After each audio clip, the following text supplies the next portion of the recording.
Your Steve Jones Show podcast is loading now. The Steve Jones Show podcast is sponsored by Sunbury Motors, North 4th Street in Sunbury, and Sunbury Motors Kia, routes 11 and 15 in Hummel's Wharf. Scott Lauber, the great one from the Philadelphia Inquirer, one of the absolute best in the business. It is so great to talk baseball with you again, my friend. It is, right? Aren't you glad we're not talking about luxury taxes and pre-arbitration bonus pools and all of that stuff? We had enough of that for 3 months. Enough of the radio station politics. Oh, you meant baseball. Okay. so Kyle Schwarber, in now the new permanent era of the DH in the National League, what do you think of the signing of Schwarber? Well, they needed a big bat, and that was clear from the beginning of the offseason, something they prioritized prior to the lockout and certainly in the days after the lockout. And they really targeted, a few players. Schwarber was kind of always sort of the one at the top of the list. They made it clear back in November that they preferred someone who hit from the left side. They preferred a free agent who was not going to require them to forfeit draft pick compensation.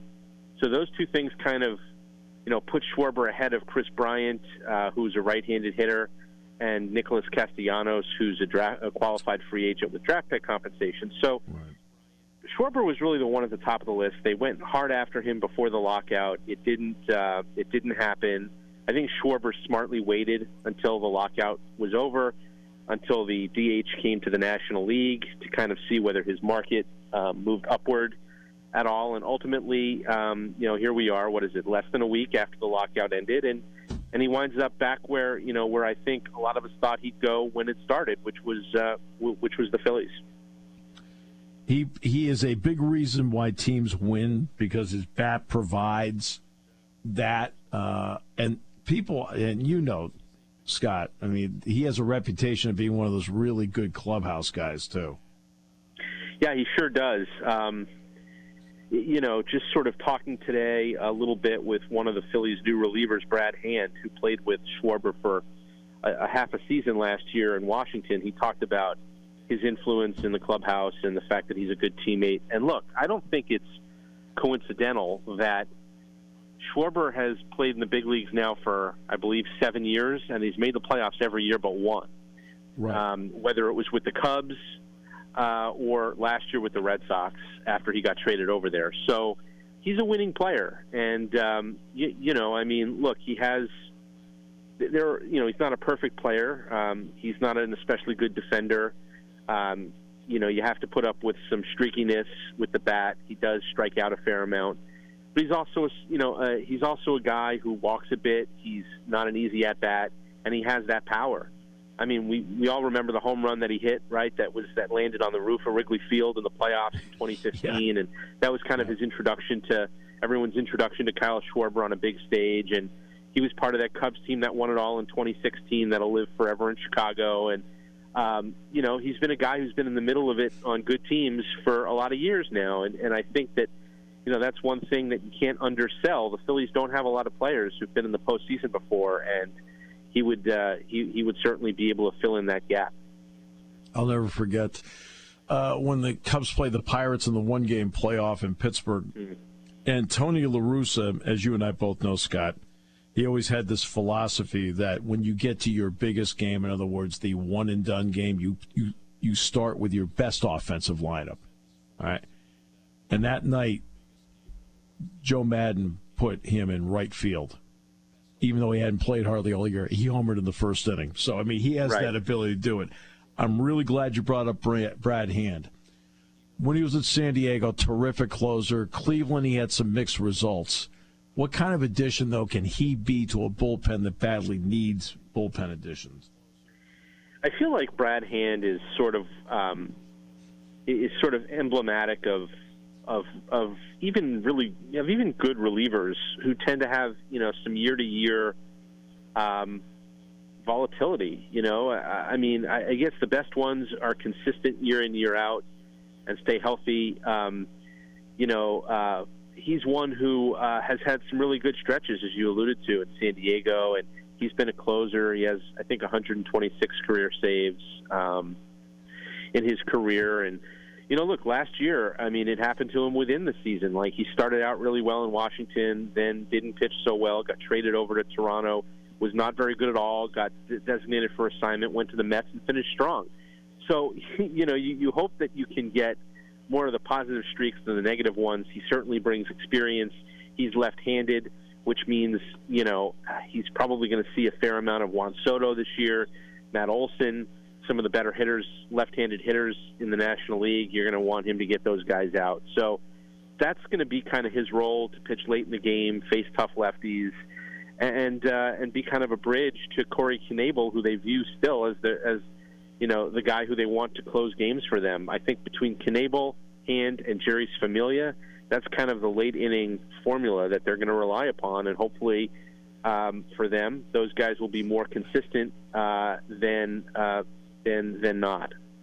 Well, you and I both know that I always find it amazing. There's so many interchangeable parts in the 6th through 8th inning, guys, because you're just hoping that somebody has the teams that get there, their guys have career years.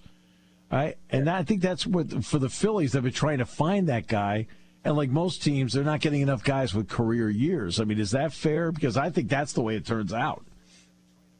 Yeah, I think it is. And look, it's more scientific in the sense that, sometimes you look for different things.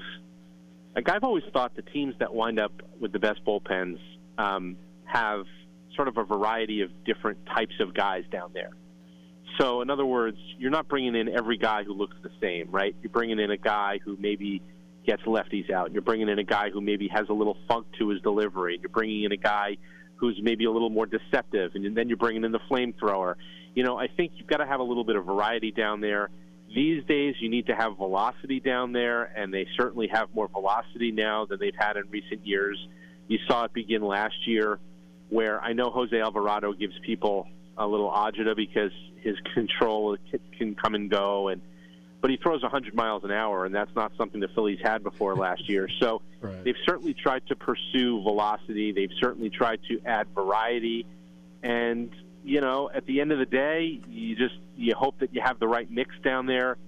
I think it's fair to say that over the course of Dave Dombrowski's career, he hasn't been totally awesome all the time at building bullpens.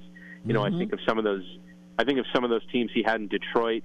Yes. That might have won World Series if they had a little bit better bullpen. But so even a guy who's been around as long as he has, Dombrowski, it can be a challenge to find the right mix. And the Phillies certainly have not found anything close to the right mix for their bullpen in the last several years. The bullpen is really what's kept them out of the playoffs, and so they hope that maybe this year the mix is a little bit better.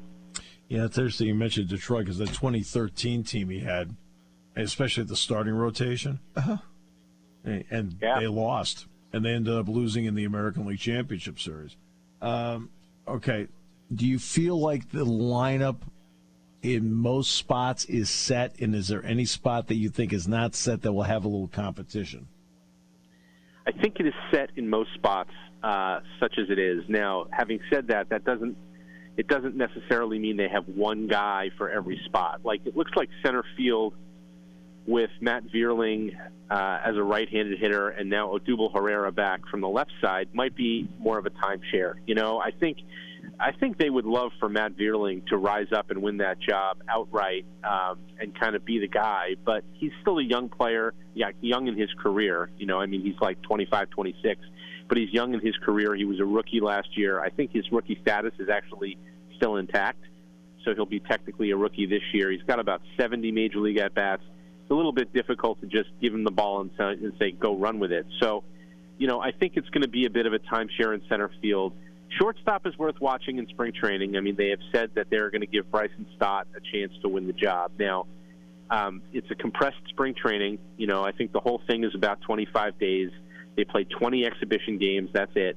So he's going to have to play really, really well, I think, over those games to unseat Didi Gregorius, who still has the track record, right, and the fact that as bad as he was last year, he also was not healthy. So I think they want to see a healthy Didi Gregorius, and they want to, he's got to fail, I think, before he loses the job. So Those are really the two areas where I guess you could say they're a little bit unsettled. But otherwise, I mean, there's really not a whole lot of competition in the other spots. I think you pretty much know who's going to be out there. Yeah, and I agree with that. I mean, Gregorius still has something to him. Stott, though, he really is a nice prospect. But he's still a prospect, though, which is a fancy way of saying you haven't done it yet.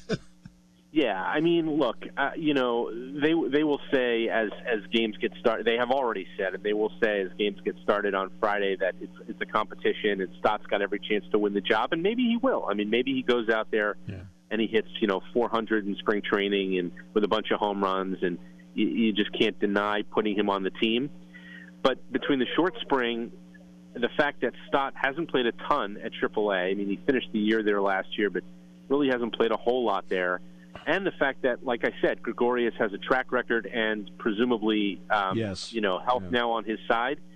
There are a lot of reasons why Gregorius would be the starting shortstop on opening day. Is there any concern, Scott, about pitchers being stretched out enough to give any kind of lengthy appearances in the first 2 weeks of the regular season? Yeah, I think I definitely think it's a concern, and obviously not just here with the Phillies, but everywhere. I mean, I think everyone's looking at their pitching and wondering how deep starters can go in April. Just the other day, I was in Joe Girardi's office, and he was kind of counting down the days, like on the schedule, and like, okay, if everyone was ready to go first time through the rotation, and Zach Wheeler won't be, Ranger Suarez won't be, Wheeler because of the flu, and Suarez because his arrival's been delayed by a few days because of a visa issue trying to get over here. But if all five starters were ready to go for the first turn through, you'd be looking at and Joe was counting it out, like, okay, two innings the first time through, and 3 innings the second time through, and 4 innings the third time through, and then bam, the season's going to start. And so, I think if you're going to get 5 innings out of your guys the first time through, I think you'd be probably happy with that. I mean, there are going to be some exceptions. Nola seems to be at least, if not ahead of schedule, on schedule. Zach Eflin, in a pleasant surprise because he had knee surgery last year and ended his year in September. He seems to be on schedule.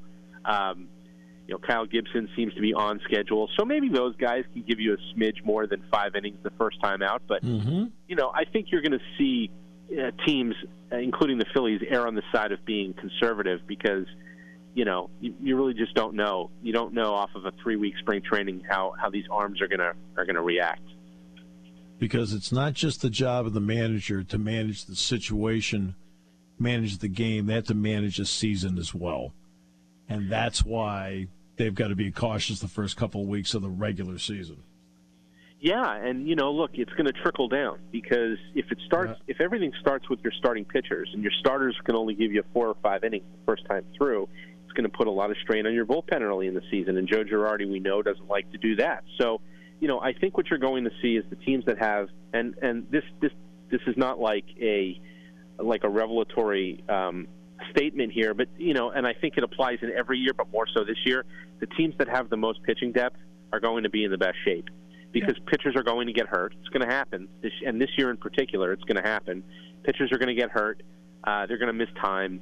And if you have, the depth in AAA, you're going to have to go, if a normal pitching staff is 13 guys, you're going to have to go 20, 25 guys deep to get through it because things are going to happen. What a pleasure to have you back on talking baseball and not numbers. Scott, thank you. Thank you, Steve. Anytime.